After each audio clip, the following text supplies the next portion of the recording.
What?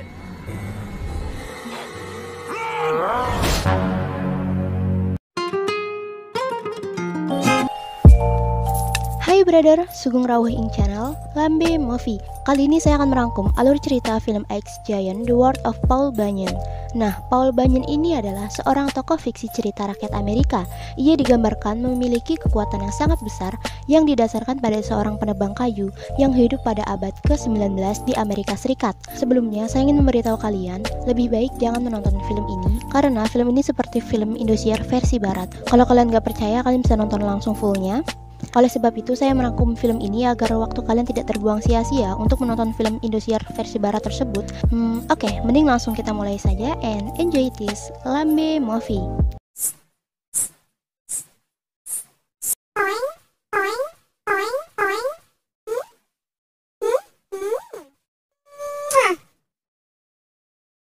Pada tahun 1894, terdapat sebuah wilayah yang bernama Minnesota. Saat itu sedang musim salju. Terlihat ada sekelompok masyarakat yang tinggal di tengah hutan. Semuanya terlihat bahagia dengan tugasnya masing-masing. Mereka berniat ingin membuat pemukiman dengan menebang pohon-pohon yang ada di hutan tersebut. Salah satu pria yang dipanggil dengan julukan Bos pergi berkeliling hutan sendirian, dan temannya yang lain sedang bersiap untuk menyantap hewan hasil buruannya. Namun naas, saat si bos kembali, semua teman-temannya sudah terbunuh dengan sangat mengenaskan. Ternyata itu semua ulah seorang pria berbadan besar dengan wajah yang sangat menyeramkan. Pria tersebut membunuh dengan kejamnya menggunakan kapak. Si bos yang melihat itu pun segera bersembunyi. Namun akhirnya si bos pun terbunuh karena pria besar itu mendorongnya ke sebuah mesin potong.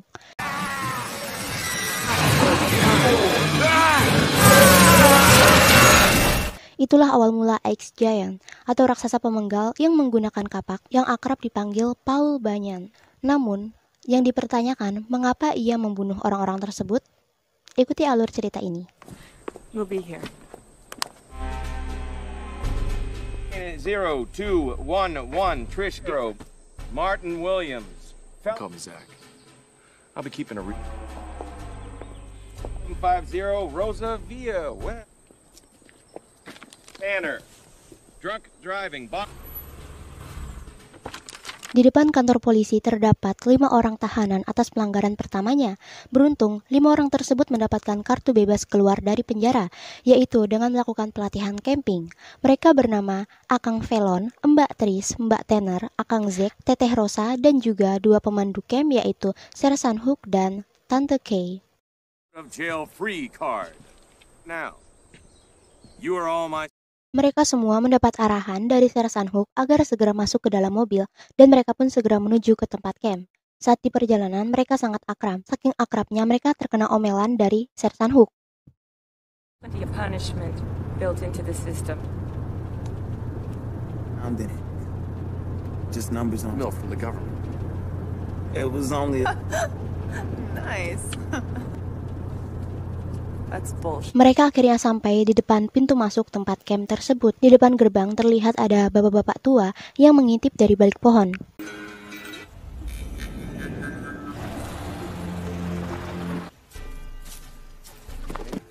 Welcome to my world. Sersan Hook dan Tante Kay menjelaskan apa saja tugas mereka. Sersan Hook akan melatih fisik, sedangkan Tante Kay sebagai guru BK. Sersan Hook ini memiliki sifat yang sangat keras, sehingga hanya ia yang boleh tinggal di dalam pondok, dan yang lainnya membangun tenda di luar termasuk Tante Kay. Scene berganti, terlihat ada seekor beruang yang mencoba menerkam seekor kijang, namun justru beruang tersebutlah yang menjadi santapan sang raksasa.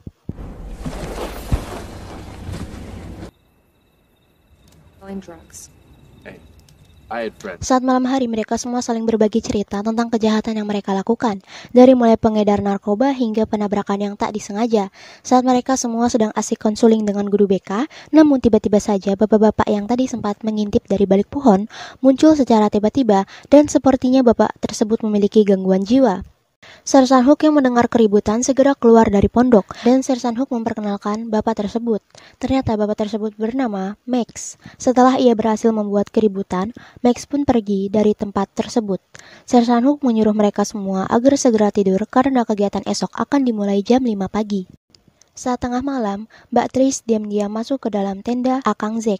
Dan ya kalian pasti tahu apa yang akan terjadi selanjutnya. Gak perlu gue jelasin kan, gimana-gimana aja gayanya. Tante Kay memergoki Mbak Tris dan juga Kang Zack. Dan tentunya mereka telah melanggar peraturan pertama dalam camping. You're snoring. Keesokan harinya, Sersan Hook mengajak yang lainnya untuk berjalan-jalan sebagai pembukaan awal camping mereka. Dan Tante Kay meminta Sersan Hook agar meninggalkan pistolnya karena itu terlihat kurang mengenakan. A guide to Eastern philosophies and religion? Sersan Hook memulai pemanasan dengan jalan di tempat. Remember? Or you too blacked out? I look ahead who do. You're gonna read. I look ahead who do I see. Max datang ke pondok sembari membawa senapan. Entah apa maksudnya. Sersan Hook dan yang lainnya terus berlari. Move, move, up that hill. You are stuck. You want to go into those mighty... Hingga akhirnya jam makan siang pun tiba. Akang Zack merasa kesal karena tak sanggup melakukan kegiatan ini selama seminggu. Ia berencana akan kabur dari hutan tersebut. Who's with me?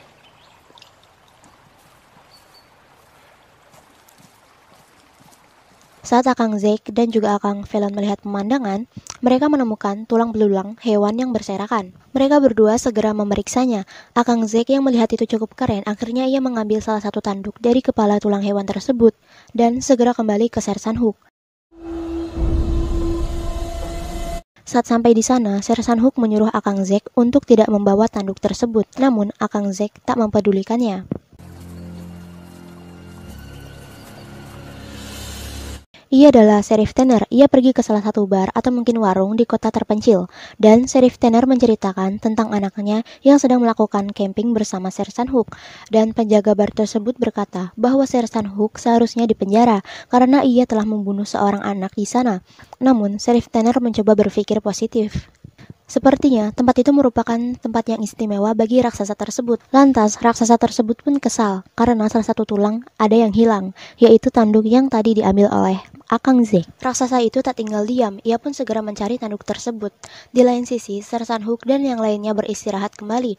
Untuk sampai di pondok diperlukan waktu sekitar 43 menit lagi. Baru saja semuanya duduk, namun raksasa itu dengan cepatnya sampai di tempat mereka. Dan akhirnya Mbak Tris pun tewas.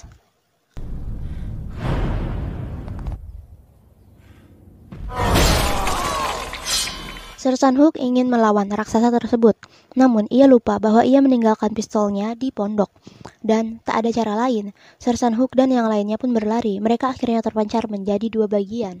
Teteh Victor tertimpa batang pohon. Akang Zack dan Akang Felon segera menolong Teteh Victor. Kemudian, raksasa tersebut kembali mengejar Sersan Hook.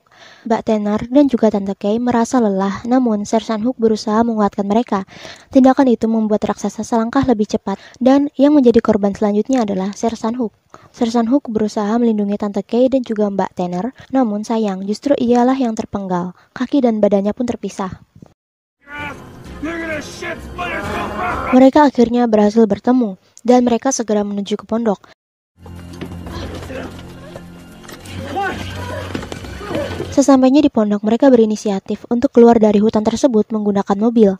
Namun, mereka lupa bahwa kunci mobil tersebut dipegang oleh Sersan Hook. Akang Felon mencoba untuk menyalakan mobil dengan mengotak-atik kabelnya, namun Akang Felon tak dapat melakukannya, dan mereka memutuskan untuk masuk ke dalam pondok. Tak lama kemudian, raksasa tersebut datang dan menyeret mobil tersebut ke dalam hutan.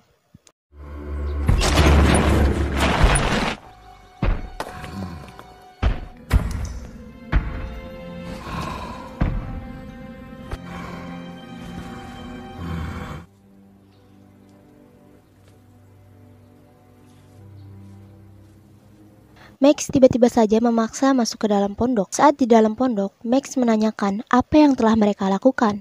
Dan Mbak Tanner memberitahu apakah mungkin karena tanduk ini. Dan Max sangat kesal karena ia menjelaskan bahwa memang itu penyebabnya. Dan itu memancing kemarahan raksasa tersebut. Akhirnya, Max menceritakan asal-usul raksasa tersebut.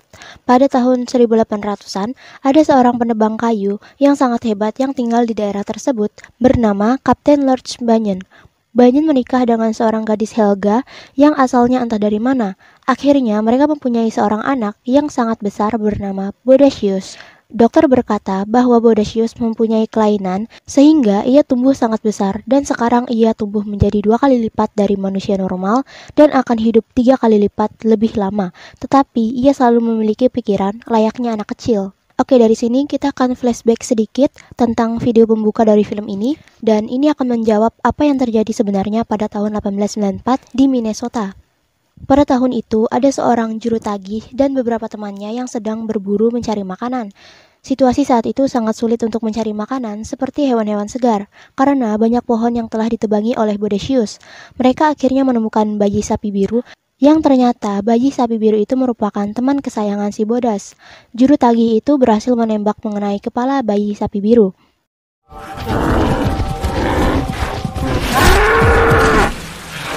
Bodacius keluar dari sarangnya dan mencari sahabat satu-satunya yaitu bayi sapi biru.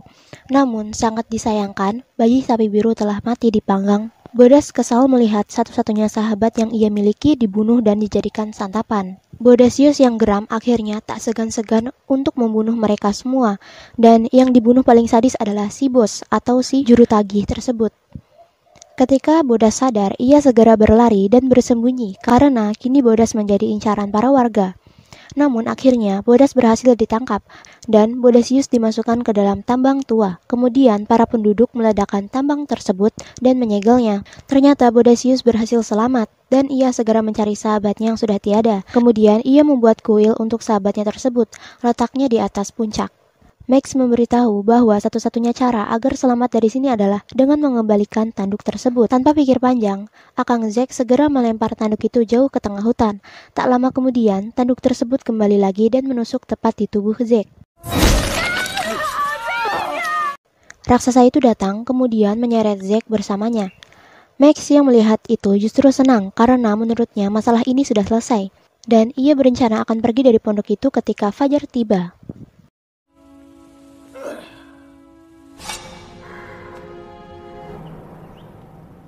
Scene berganti diperlihatkan ayah Mbak Tanner yaitu Sersan Tanner. Ia ingin memeriksa keadaan anaknya dan saat di sana ia menemukan tubuh Sersan Hook. Sebelum Max mengambil truknya, ia berbisik kepada Mbak Tanner bahwa Mbak Tanner mempunyai 2 kesempatan, entah apa maksudnya. Setelah itu, Max segera mengambil truknya. Kemudian belum sempat Max kembali, tetapi raksasa itu sudah sampai di depan pondok.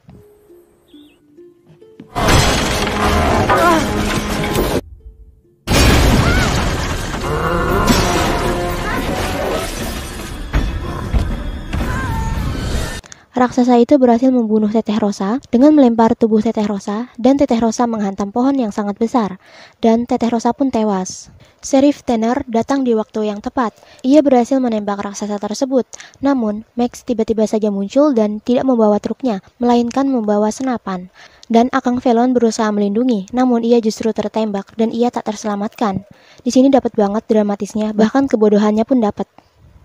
Belum sempat Max menembak, namun raksasa tersebut berhasil tersadar dan melemparkan kapaknya dan berhasil memotong kepala Max. Melihat kesempatan itu, Sheriff Tanner dan yang lainnya segera pergi menggunakan truk yang ia bawa. Namun raksasa tersebut tetap mengejarnya.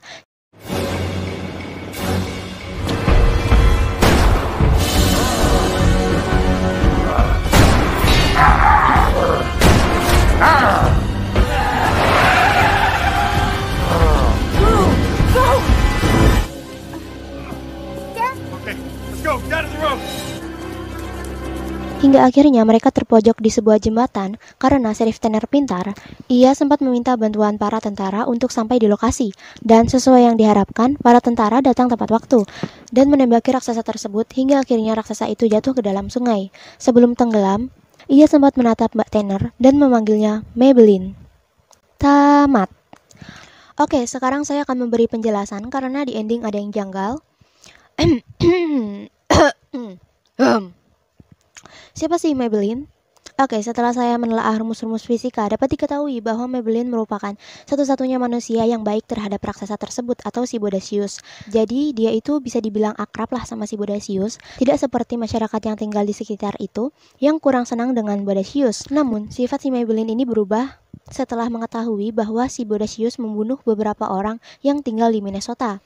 Loh, terus apa hubungannya sama Mbak Tanner? Ya sebenarnya cuma mukanya doang sih yang mirip. Jadi raksasa tersebut atau si Bodasius mengira bahwa Mbak Tanner ini si Maybelline. Jujur saya sulit banget ini buat ngomong karena sariawan di mulut saya ada 3, tapi itu nggak menghambat saya untuk membuat konten ini.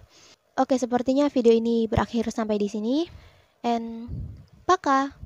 Mwah.